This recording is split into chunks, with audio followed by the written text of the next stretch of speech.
Hello everyone, and thanks for tuning in for another market outlook this week.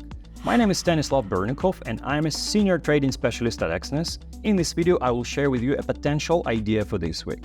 But before tuning into this week's idea, let's check the performance of the previous week's idea. It was a potential long position for gold if it would have tested the 1905 level with a potential target of 1930. The direction was correct, however the trade was not triggered as price rallied immediately towards 1940 and above. So this idea was generally correct, but the execution was not triggered here. For this week, we are looking at American crude oil, which has gained a substantial momentum so far.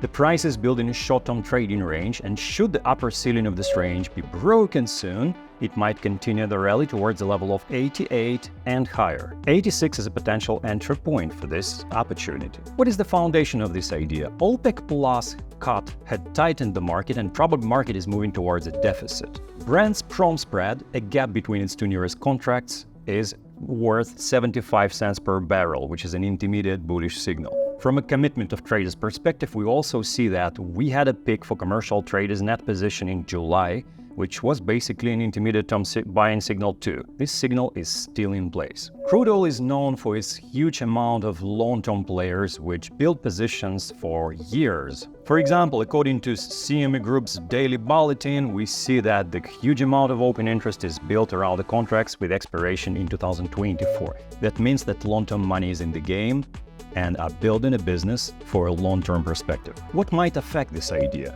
First of all is petroleum status report on Wednesday, and of course consumer price index publication for the United States on Wednesday. Inflation has a direct impact with the commodity markets and with crude oil in particular. So if this report would be tight enough, crude oil might get the good support. In summary then, we are looking forward to the breakout trade for the crude oil contract, which is known as US oil in our CFD platform. Fundamentally, and from a supply and demand perspective, crude oil is strong and may continue moving up. The publication of inflation and petroleum status report on Wednesday may boost volatility for crude oil, so be careful when making a trade. Don't forget, this is just the idea, do your own research and never forget to manage risk.